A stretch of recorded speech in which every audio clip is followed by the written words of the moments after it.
Hello, thanks for watching this video. My name's Dan, I'm the writer of this book, Unanswerable. This is a special event that we're trying out. It's a bit of an experiment, a sort of interview, if we will. Well, it is an interview, it's not if I will. I will, and it is an interview, definitely. But yeah, bit of a different one. I've not done this kind of thing before, not done any interviews, and this is my first proper, serious-ish book that I've written. It's one that I've really worked hard on for a few years, and so I kind of wanted to talk about it, and what better way than to have an interview. No one wants to interview me. I've not really put myself out there with the book, to be honest. It's kind of a tricky one. Maybe that'll come up in the interview. But what I've done for this particular interview is I've put the synopsis of the book into ChatGPT and asked for some questions, and then I put the questions into a text-to-speech reader, just so we get a bit more of a feel of an actual interview rather than me just chatting. And also, I'm not really sure I could talk for that long, and I don't know what the questions are going to be, so it'll be interesting to see what they are. I've just literally copied and pasted them over. I've done a little introduction for our interviewer, our guest interviewer today, who is George.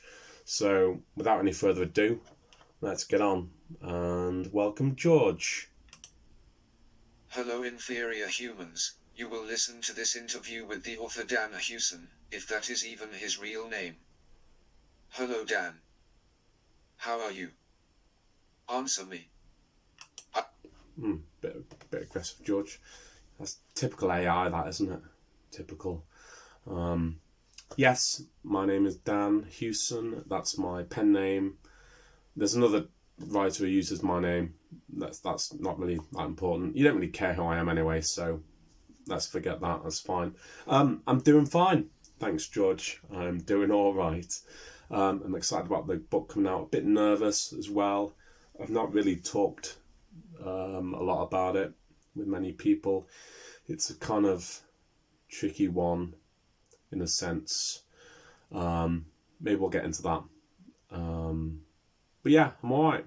I'm excited about the book. I'm proud with the book, and yeah, we'll see how we get on with it.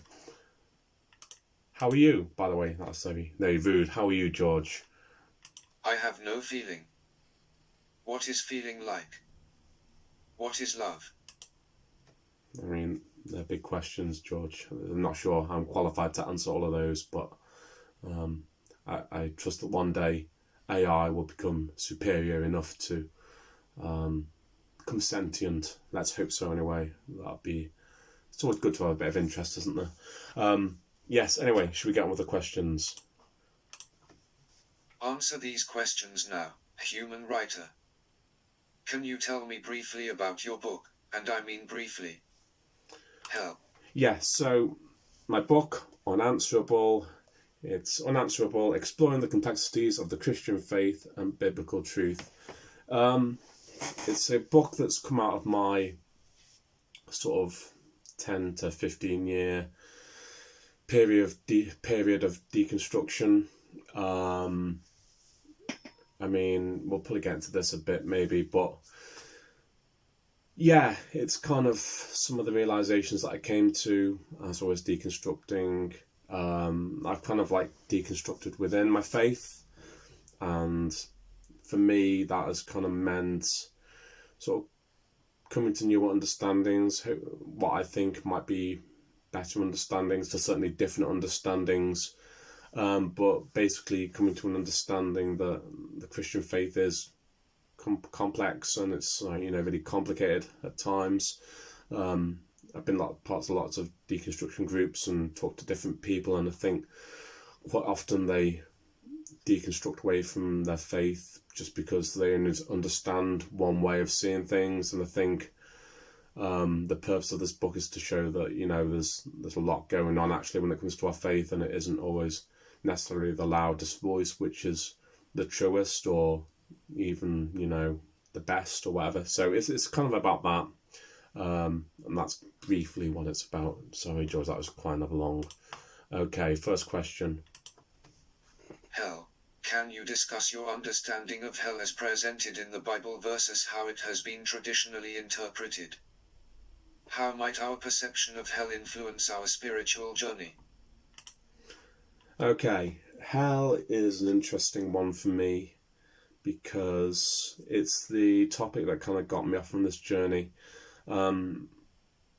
When I first started, I mean, for personal my own, everyone's got issues with hell, I think, probably, if you're in the deconstruction world. And I think at the time when I encountered the different views of hell, it was kind of, it was confusing and complicated and hard to understand. So it kind of got me into reading different things, and so much so, like, I kind of know quite a lot about hell now. This kind of only really scratches the surface. I'm writing a further book that deals solely with hell, but this is kind of like an introduction. Can I discuss my understanding of hell? I mean, it's complicated. I would say that's my current understanding of it. And that's why I try and present here.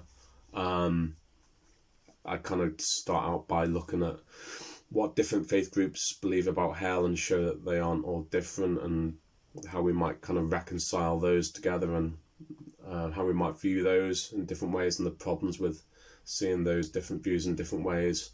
And then I kind of go back to the fundamental truths about what the Bible says about hell, because it's really not as clear as we probably understand it to be, and probably for good reason, as it happens. So that's kind of where I start, and that's kind of the point, and that's the purpose of doing that conversation in this book. Is it's not really to get an answer, I suppose, at this point. It's about showing how complex it is. How might our perception of hell influence our spiritual journey? Well, I think it's kind of looms sort of large in our faith, and sort of, if you know, it's important within churches, and a lot of churches talk about it, and even like in the back of our minds, I think often when we talk about hell, or we think about salvation, hell's kind of there. And you know, for me, it kind of coloured my view of God, and sort of influenced how I understood God and how I had faith, really. And so, yeah, I think it is important. But like, all these subjects are important, and I think, yeah, that's kind of it, really, I guess. You have to read the book and find out really where I get into it all. But yeah, that's kind of what I do. I think it's important, I think, to acknowledge the complexities of things like hell, because I think quite often we understand them to be simple, sort of like, you know, doctrines which are kind of like unquestionable in some way, and actually it's really, really not like that. So that's what I try and paint in the book there. So yeah, next question, George. Come on, make it a good one. The atonement. In Unanswerable, various theories about the atonement are explored. How do you reconcile the different interpretations of why Jesus died? Why is it important for Christians to understand these theories? Yeah, the atonement is a tricky one. I mean, this kind of, I think the atonement issue kind of, it kind of, the way I sort of talk about it in the book, kind of, yeah, in the book I kind of look at all the different atonement theories and try and sort of tease out where we've got to with them all. You know, atonement, yeah, it's so complicated. Again, it's a really complicated one, like hell, but with atonement there's kind of like a lot more going on, theory wise, and yeah, again, within like evangelical circles, or even like deconstructing evangelicals or ex-evangelicals, it's kind of like, it's all based around like the penal substitution, a sort of atonement theory, which is only one of the theories. So I kind of look at all the different theories and just sort of paint how there's different views of what Jesus' death means to us, or what it has meant to people, and how that can be true, I guess, for people now, and also how it has been true for people in the past.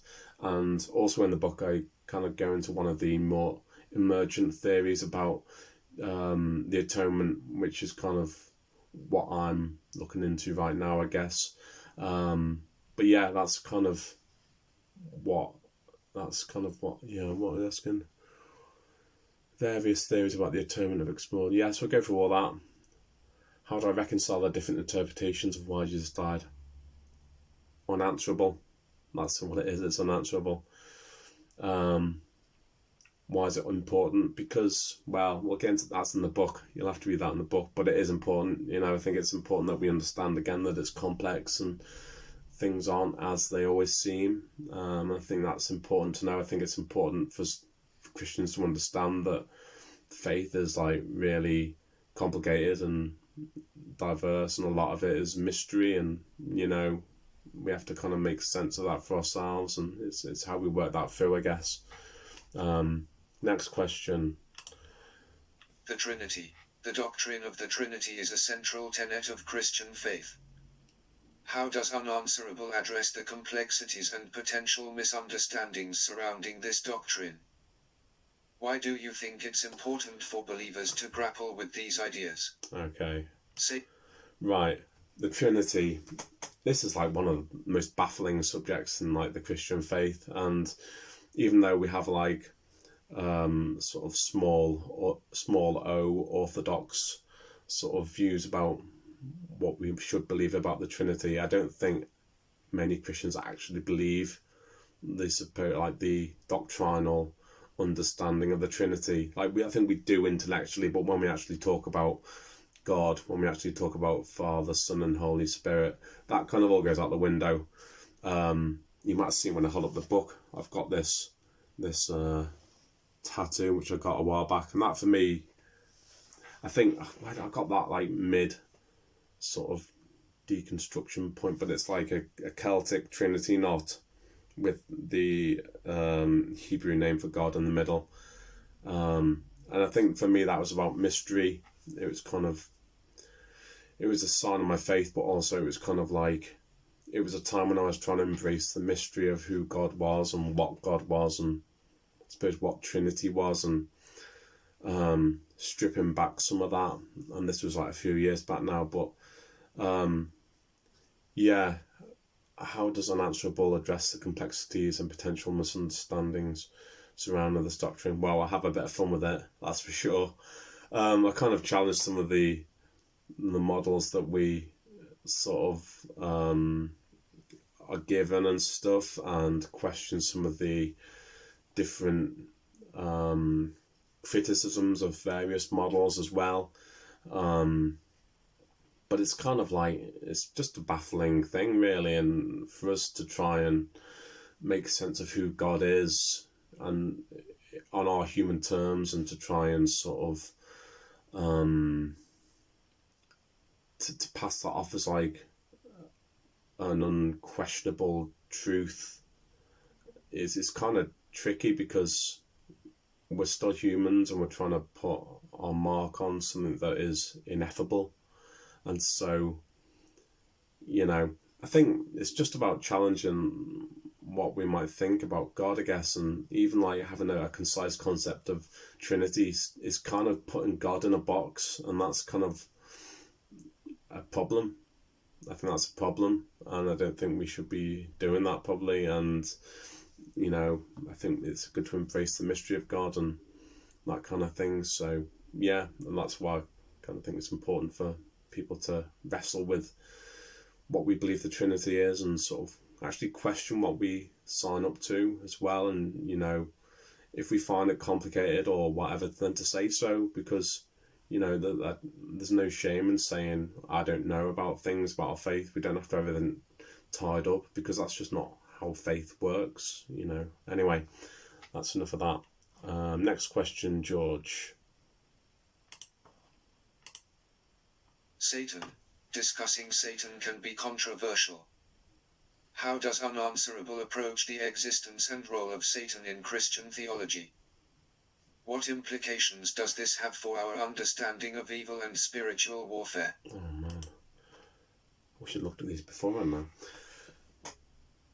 Satan can be controversial. Yeah, it's tricky. How does Unanswerable approach the existence of Satan and the role of Satan in Christian theology? I kind of go back to what the Bible says, and I know that's a really sort of Christian-y thing to say. Basically, okay, I'll tell you where I start. I start by completely disregarding Revelation, because I think a lot of Christians go to Revelation for their understanding of Satan, and I think that is a bad place to go, probably, because Revelation is a book which is highly debated. It's not clear.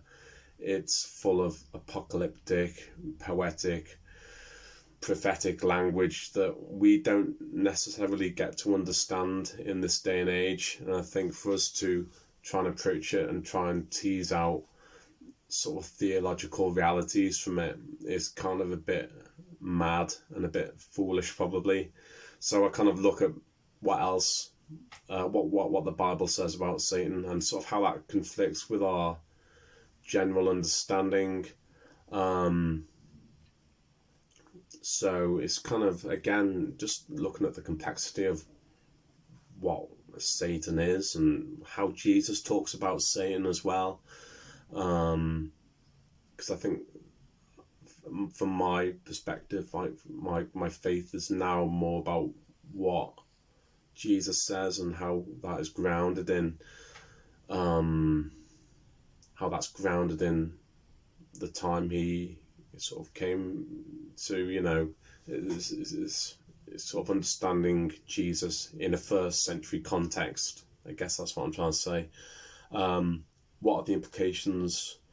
What implications does this have for our understanding of evil and spiritual warfare? Yeah, I look at this a little bit, and again, I don't know. You'll get, if you read the book, then you'll get into this a bit. But I think I kind of approach this more from a deconstruction sort of point of view, having looked at Satan. Kind of have a different take on maybe what the Satan is, and how we should kind of try and avoid certain satanic principles, which I think sometimes we do sort of lean into as Christians. And so, yeah, I think that kind of ties into that as well, like the idea of evil and spiritual warfare, I guess, that kind of plays in. Yeah, so that is, yeah, like, you'll have to read the book again. This is all teasers, but yeah, that's kind of how I approach that, I guess. Yeah, it's controversial, and this is kind of why I'm a bit worried about this book as well, because, I'm not a big arguer. This is like me at my best, is kind of writing stuff down. Me having a chat like this is kind of helpful, but I'm not having to argue with anyone. I don't like confrontation. This is why it's in a book, and I'm not, seeking out, or can I come on your podcast, can I have a complicated discussion with someone, because historically that's what I've been like, and I'd like to get beyond that. I think it's important to be able to discuss these things, and hopefully this gives me a platform to do that a bit more. And it's given me, writing this book has given me the chance to sort of solidify some of the things I'm trying to work out as well, because I think for a long time, not writing the book, it was just kind of like holding all the mystery and going, what the hell do we do with all this? So it's a chance to have a landing point, but also it's not a finishing point either. That's kind of, yeah, maybe that'll come on. I don't know. We'll see. What's the next question? Prayer. The book touches on the purpose and efficacy of prayer. How does Unanswerable navigate the tension between asking for specific outcomes in prayer and surrendering to God's will? Why is this balance significant in the practice of faith? Okay, well, I don't really, I guess. The book touches on the purpose and efficacy of prayer. Yeah, it does do that. It does do that. How does Unanswerable navigate the tension between asking for specific outcomes in prayer and surrendering to God's will? I tell a story in the book about a prayer or a prayer experience that I had, which is kind of baffling in a way, and that's kind of informed how I view prayer. And so when it comes to prayer, I feel like it's not really between sort of asking for things to happen, or asking for God to do things, and then surrendering to God's will. That's kind of like a binary sort of, yeah, this is the binary sort of idea of prayer, where it's like asking God for things or waiting for God to do things. It's kind of like, yeah, I mean, I get into it fully in the book, and it's complicated. For me, I think I'm at a place now in my prayer, or my understanding of prayer, where the things I'm asking for aren't kind of like wish list things, I guess. I think that my best experience of prayer through like my sort of wrestling with all that kind of stuff, which I get into in the book, my best experience of prayer has been sort of when it's just been more sort of I knew I was going to mess that up. Contemplative. Oh, come on. Thoughtful.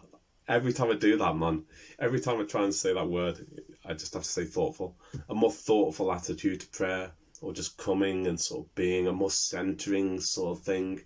I don't really talk about it so much in the book, but like one of the things which I've found really helpful is sort of praying the Jesus prayer of the Orthodox tradition. And that's kind of like, I suppose that's kind of informed my prayer life. I do talk about in the book about answering prayer, though, in a kind of different way, and how often the prayers that we ask, we're asking God to answer them, when actually there's things we can do ourselves to answer those prayers. And so I kind of touched on that. So it's a kind of a different approach, really, and that's something I'm still trying to figure out. But again, it's all about the sort of unanswerability of prayer and stuff like that. So yeah, that's kind of where I land on that.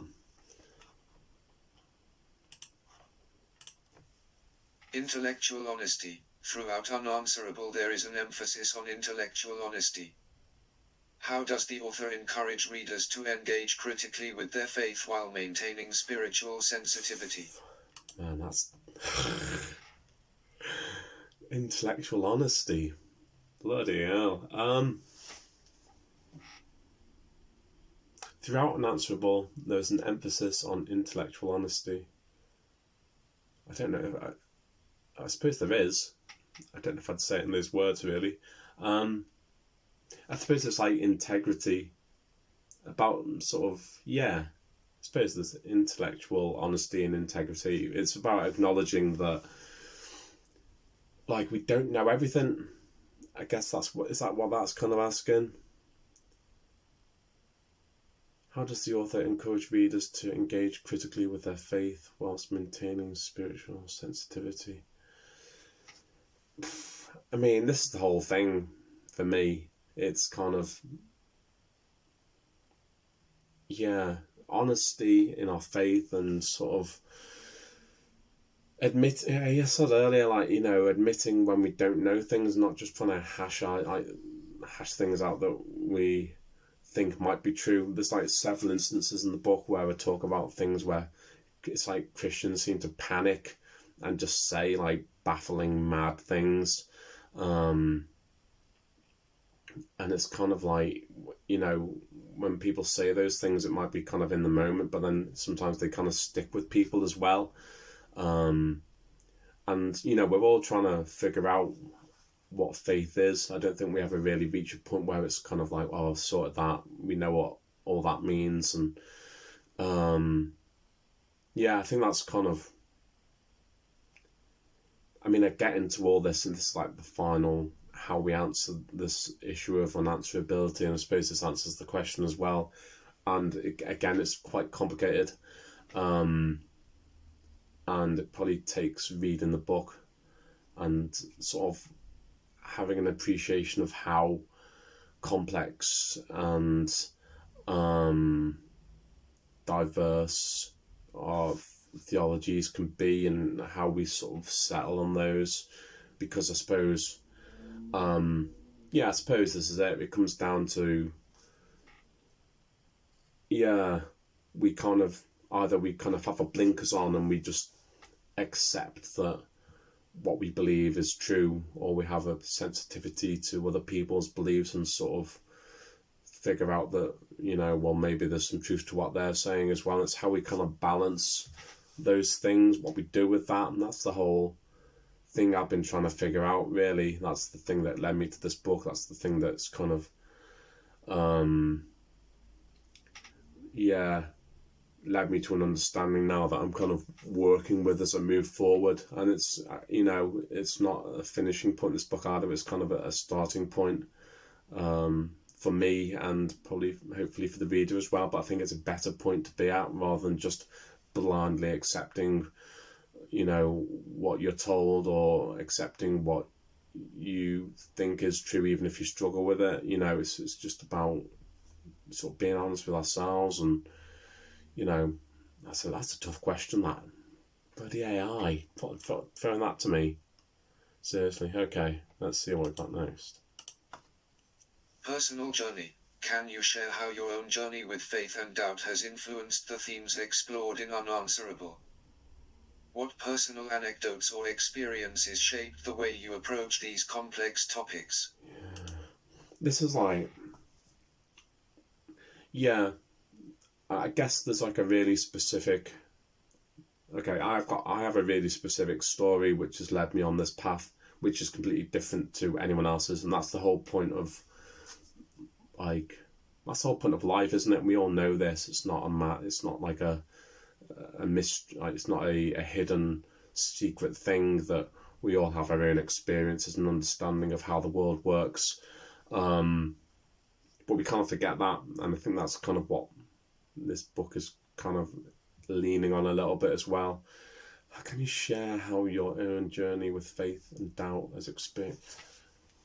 Yeah, I mean, there's so many just little things which have kind of led me to this place, which have kind of led me down paths where I've been led to question sort of certain things. I mean, for me, it started, I kind of cut this from the book really in the end, because it just involved a whole section about my history. If you care to read it, there is, I've got a Substack which has that chapter which I cut from the book, which goes into everything. But basically, the turning point for me was kind of just chance stuff that happened. It was a random Bible study that I went to at a church I was at when I was sort of finishing up university.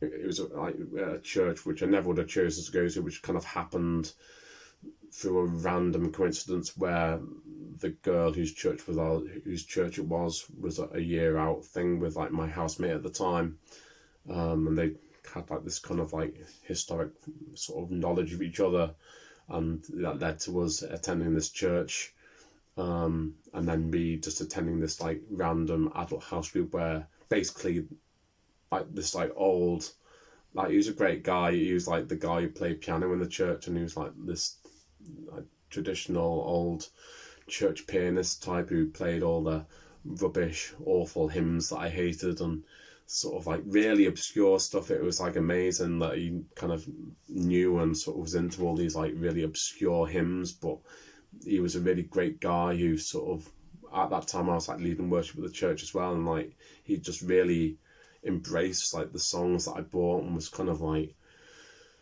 really generous in how he was. But we kind of it was just this guy. I went to this Bible study, and he kind of he just had a massive rant about people like being arrogant and what they believed and stuff, and it was kind of all stuff that was kind of in my mind, but it was like, wow, there's like someone like actually saying the stuff that I'm thinking, and it's like a traditional sort of like church guy, and that was just kind of like eye-opening to me. And then off the back of that experience at that church as well, the girl that we met, who's, I say girl, she's not, yeah, doesn't really matter, she's a lady now, she's a mother, and she's a pastor herself, so whatever. But like, I mean, she won't even remember this, but I went with her to like a house party that she was invited to with some of her sort of Bible college friends, and like she was having that conversation with a guy about what his dissertation was, and he was sort of explained briefly like how he was going to be challenging the traditional view of hell, and like her response was like, "Oh, good luck with that then." But I was like, "What? There's like a different view? What the hell? What?" So that was kind of what led me on this. But there's just things that snowballed, and I think there's been times when I've tried to get back on track with like a small orthodox sort of faith, but then that's kind of led me further down different rabbit holes, and it's all kind of chance stuff. It's been the times I've tried to get back to some sort of like grounding in my faith, like the further it's kind of taken me away somehow. And I think that's kind of what's led me to this book, really. I mean, there's so many books that you read as well, and this is kind of what I kind of pride myself, I guess, on this book, that it looks at different things, and sort of I throw my hands up and go, I don't know, no one does, because you read so many theology books, and I guess a lot of them come out of an academic tradition where they're taught to sort of say, well, this is how things are, this is a definitive sort of view or like thesis, and no one's the academic discourse is to sort of be bold and to sort of like present something as this is what it is, but we sort of receive those books which have been written by academics and sort of like seminary people who've been taught to write in that way, but we accept it as like, oh well, that's the truth about what the Bible says and that thing. And it's in academia you'd have 6 weeks later you'd have someone writing a rebuttal to that, or sort of saying, well, no, that's wrong, this, that and the other. But when it comes to like the books we read and stuff, it's all kind of laid out as that's the thing, and no one really argues back at it. We just kind of accept it, and that's kind of important to me, I guess. That's kind of what led me to the book anyway. Next question. We had to just take a pause there because Brian, our previous interviewer, went into sort of pay me some money mode, which I haven't had that before. I've done like, yeah. Oh, okay, never mind. Okay, we're just having to restart because Brian, our previous interviewer, went into a mode where he was asking for some cash, which is a bit cheeky, but there we go. So we're now with Ryan, I believe. So we're just going to pick up on the next question then. Audience impact. Who do you envision as the primary audience for Unanswerable, and what do you hope readers will take away from engaging with these challenging theological discussions? Yeah, that's a good one, actually. Well done, ChatGPT. It's anyone. Anyone will love this book. Anyone can buy it, and it's great. No, I think, in all seriousness, it's for anyone who's interested in sort of like faith, the Bible, It's anyone who is interested in getting a bit deeper into things, I suppose.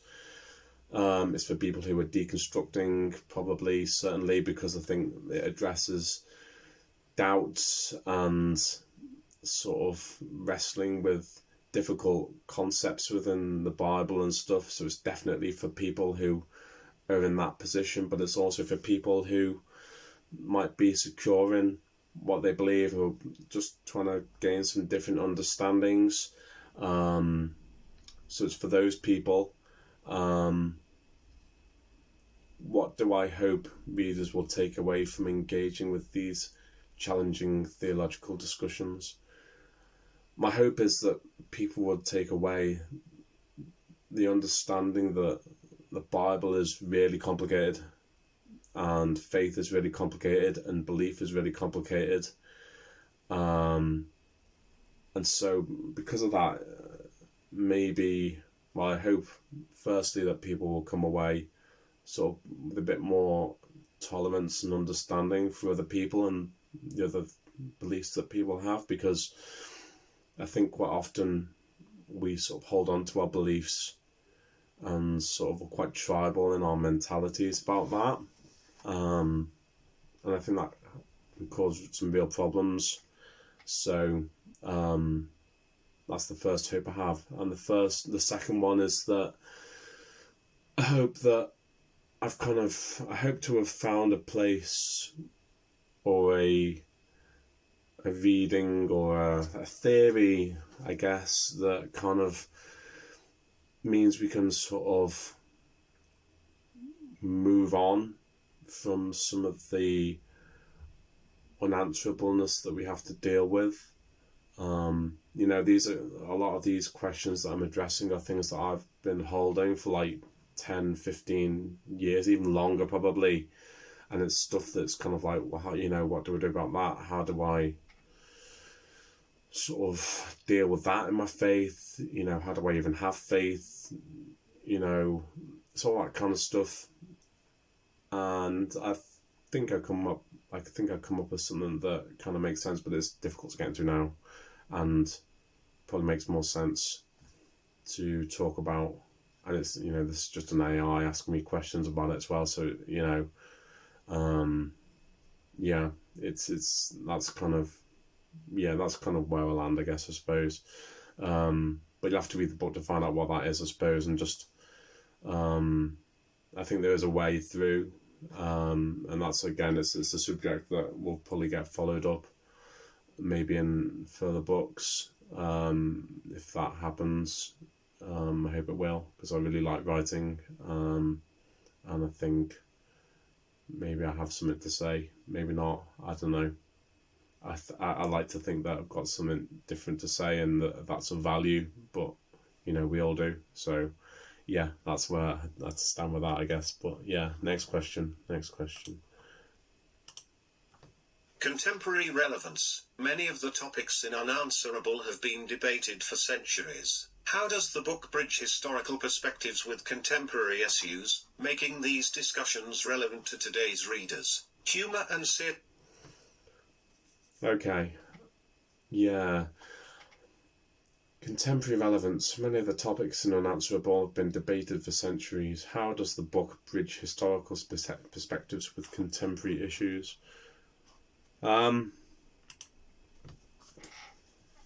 It does. I think it is. It's all about, I think there's progression in like our understanding, and I think it's that's not really the question, is it? There is that though. I think often we draw a line under what we think is like theologically relevant, and that kind of line for most people seems to be sort of between like 500 and 1,000 years ago. And I think there's still a lot to be said. We're in an age now. I mean, I'm having an interview with an AI. Things progress. We can now understand theology better. Our understanding of the Bible is much better than it was 1,000 years ago. Our understanding about ethics is different as well. We do progress. This is the thing. And again, this is part of like the difficulty of like how we sort of marry up sort of our tradition and the things that we hold to be true from like previous theological understandings, and how we grow, and we all kind of keep moving. I don't think we all arrive at a place where truth ends, where it's like, I've got the complete version of truth now. We don't get that because we aren't God. We're just humans, and even people who believe they have like a divinely revealed sort of understanding of God, I think there's an answer for that as well. It doesn't mean that it's necessarily true for everyone on a universal, as a universal truth. I think sometimes that can be a personal truth to get you from one point to another. It's a massive question. I'm not completely about coming up with like brand new theories, and there's I've just discovered this group online. I kind of signed up to it because it was the artwork really that got me, but I think it's about sort of like embracing new understandings but linking them to old ways, I think. It's like meta-modern Christianity, which is a phrase I'd never heard before. I think there's a balance to be had with all these things. That's with everything. There's balance to be had everywhere. So that's kind of where I stand on that, I guess. But there's always people with different perspectives, and I think we're in a place now where we can figure out stuff pretty well if we take the time to have a look. I go into some stuff in some real great depth compared to other books that I've read by other like theologians or people who claim to have gone to have done a deep dive on certain things. Like the book I'm working on hell, for example, is like most of the books I've read on hell are kind of, and that's the more academic ones, which are kind of more impenetrable. Most of your standard ones kind of don't really go that deep, and there's a lot to be said, and even like the academic ones don't go in some areas. And it's because nowadays you can access certain sources. Like you can access I don't go into it in this book, but in the book I'm working on further on hell, I take a look at the what's it called, the Lindisfarne Gospels. I think that's the name. I don't know if there's like a more traditional name for that. But this is like the earliest copy of like the Gospels that we have that was translated, or like from Latin into English, and it's kind of like 1,000 years old. But in being able to do that, I've been able to do that online. I haven't had to go to a library to do that. I've been able to do it online. I've been able to study texts and stuff like that, different sources and stuff. We've got so many resources at our fingertips, and we can sort of do these investigations ourselves. It's just putting them together as well and trying to figure them out. So I think, I think there's a lot to be said still, and I don't think we're at the end point where we know truth. Well, we do know truth, but it's not ultimate truth. I think that's the distinction that I kind of try and make, I guess. Next question.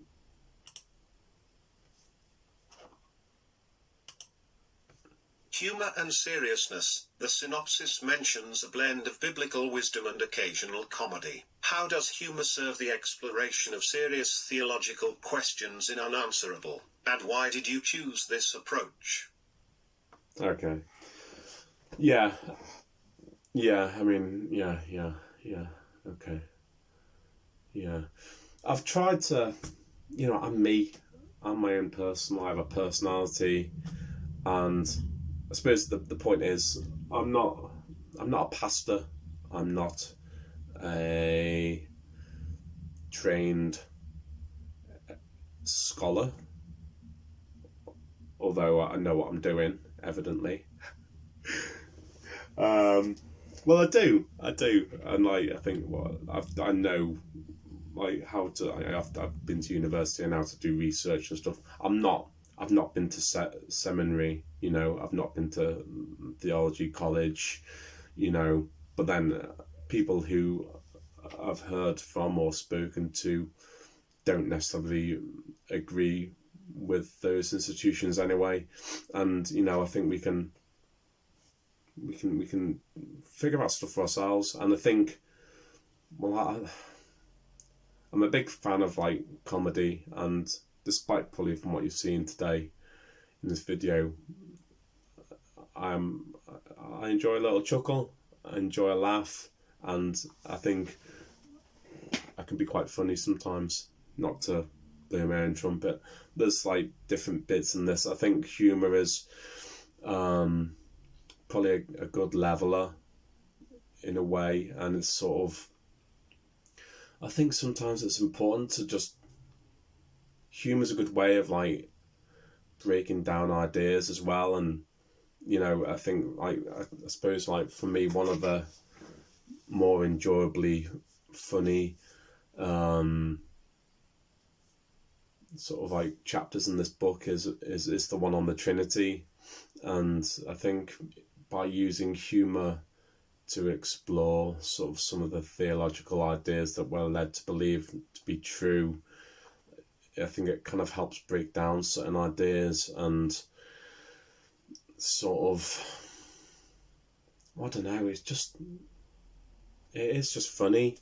It is just funny as well, and we have to admit that. And I think sometimes with these kind of books we can be too serious, and it's a very serious thing. So you know, I could go off and be like completely boring and whatever and ultra serious, but you know, I think we're meant to have a bit of a laugh. And I think, you know, I think if we look at the Bible, I mean, this is probably me putting my own perspective on this, but Jesus was a funny guy. You can't deny that. I know there's like certain Christian comedians who sort of like, oh yeah, God likes a laugh and sort of God likes a sense of humour and stuff, but Jesus was like, he was a guy who got like irony. He sort of like tried to sort of cause reactions and sort of like used like humour in certain ways. Like I think like I could jump to a couple of examples, but like the story where Jesus, or the teaching where Jesus tells people that they're meant to like eat his blood, or eat his body and drink his blood, like, and people are like, what? You know, you can't be saying that, that's mad. And like people sort of turn away from following him because of that. But then when his disciples like, you know, why are you saying this? You know, people are going, people are sort of like turning away, or they're sort of like not taking you seriously because you're saying like this madness that, and like, you know, clearly Jesus was being like metaphorical. You know, he wasn't telling people that they should be vampires, but like Jesus in that example, he doesn't go like, yeah, you're right, yeah, I was just like sort of playing up for like for shock effect. He doubles down on it, and that's kind of like some of the comedy I like best, is like when people sort of double down on an opinion because, you know, people are kind of a bit shocked by it. And I don't know, I think there's something to be said for that. I think like sometimes when I think comedy, this is like a bit geeky, this is like me comedy geeking now, but I think comedy is like the clown tradition that we have, the clowns of like different cultures, like of like medieval kings of England and sort of Indian sort of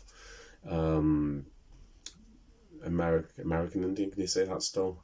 American and Native Americans, that's it. Native American. I don't want to get cancelled already, man. You know, the clowns and their cultures were kind of like the truth tellers, and sort of they said things through comedy. And I think probably this is my way of doing that. I could probably write a book where I sort of like have a go at all the, you know, sex offending vicars and stuff, and pastors, and all the awful things that happen in the Christian church which are shocking and horrible, which Christians kind of don't really know what to do with. And I suppose I could sort of like call out those things in sort of very serious tones and sort of look at very serious things about our faith in a very serious way and sort of say, well, this is an injustice, or this is like wrong, or this is so and so. But I think comedy is a different way of comedy is a different way of doing that. It's a different way of addressing those points, and it's a different way of sort of like jostling people, I guess, as well. It's a different way of getting a reaction, but it's kind of, yeah, I mean, a lot of it is just mad and funny and comedic anyway, because like, you know, just to get into it, like, you know, some of the examples, just to try and sell the book in this final bit, you know, we've got Christians telling non-believers that God created dinosaurs to be basically giant steamrollers. We've got Christians telling other Christians that they should be thinking about toasters when they're sort of getting a bit frisky. You know, I tell a story about you know, a dream I had, which could be interpreted as a divine vision by some people, but if you were to do so, it would seem ridiculous. So it's kind of like, yeah, it's a way of talking about difficult issues and sort of trying to demonstrate them or put them out there in a way that might hit differently. And it's not going to be for everyone. I know that. I'm fully aware that this book and my sense of humour isn't going to be for everyone. I get this whenever we go to different church events and my wife has to sort of, you know, give me a certain look because, you know, I'm saying certain things. But I think people appreciate it. I don't know. Hopefully it's struck the right balance, and, you know, I don't want to cause offence to too many people, but hopefully it's struck the right balance and, you know, it's a bit enjoyable. But, you know, I'm not one for vicar jokes, and even like, you know, I was really influenced by some of like Rob Bell's writings and stuff like early on. I've not really caught up with some of his later stuff or more recent stuff. It's on my list to do so, but, you know, I listened to his podcast for a while, and even like there, he's like chuckling along to himself, and like it's kind of like, mate, you're just laughing at like kind of bad dad jokes or bad vicar humour, and like, his pal Pete Holmes is kind of a comedian though, but he sort of tackles stuff in a certain way which is funny, and, you know, I think there's something to it. So that's, I don't know, it's just my personality anyway. That's just who I am, and that's just how I write. I could write seriously, but where's the joy in that? And if I can have a bit of a chuckle along the way at the idea of Christians believing that God's full name is Father, God, Christ, then, you know, that suits me. You know, that's in the Trinity sort of chapter. I think that's it. That's why I use humour in my writing in this book anyway, and hopefully I'll continue to do so. It's a bit different, and it's a way of breaking down some of the ideas and stuff a bit more. But yeah, that's it. The AI interviewer has disappeared. The computer's gone to sleep. I didn't have any follow-up bits written for him, but basically, yeah, the book, it's out the 26th of July, so by the time you're watching this, it'll probably be out already. You can get it from all good bookshops, and you can get it from Amazon too. You can even get it from Amazon, which is not one of the good bookshops, but it is a bookseller. Do you remember when Amazon just used to sell books? That was a great time, but now they sell everything. Yeah, it's been published through Amazon. It's available through Amazon, but it is hopefully going to be available everywhere else if you want to get it from independent bookshops or smaller bookshops. If you don't want to give all your money to Amazon, that's fine. It's available on Kindle, if people still use that. I don't know, it's cheaper on Kindle. So, you know, I just want to get this out there. I've worked hard on it. I'm trying to recoup a bit of money off it, but it's not one of those books where I'm selling it for like 20 quid just because, you know, that's the value I put on it, because it's probably worth more than that, to be fair. It's worth loads more. It's worth like serious amounts of money, but I'm trying to give it away as much as I can for as cheap as I can while still making it worth my while. And also I think it's worth that, you know. There will be some free promos on it, so keep an eye out for them periodically. But you know, if you can buy it, then it helps me out a little bit. I make a bit of money off it. I'm trying to make a living off this. This is partly how I'm trying to make a bit of a living off.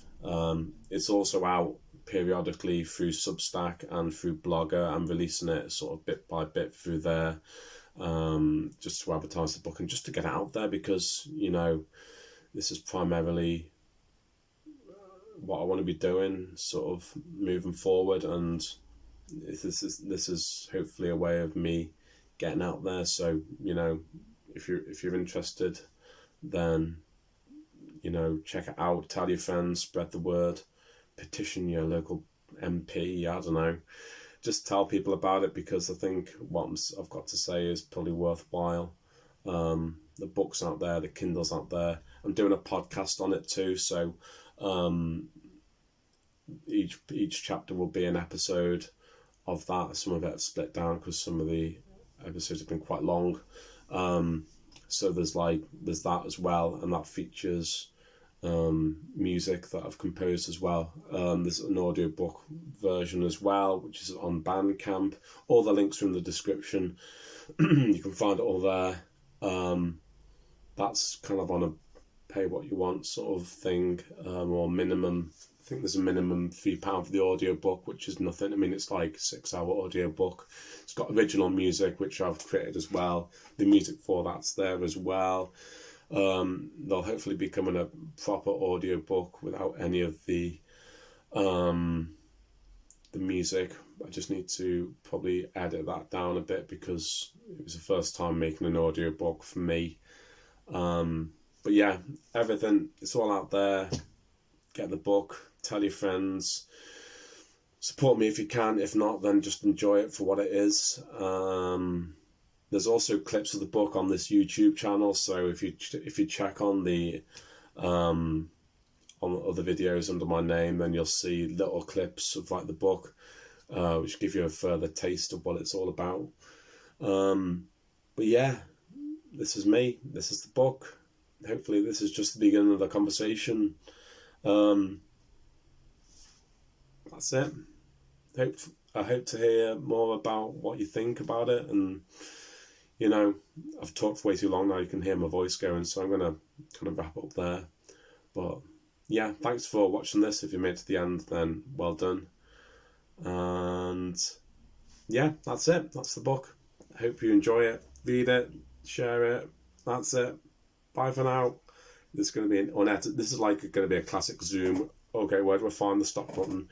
Yes, I'm going to do that now. Just ignore my confused. What I'll do is I'll do a deliberately confusing face, so it kind of ends on a specific note where I know that I'm looking ridiculous, but also I shouldn't be embarrassed about it.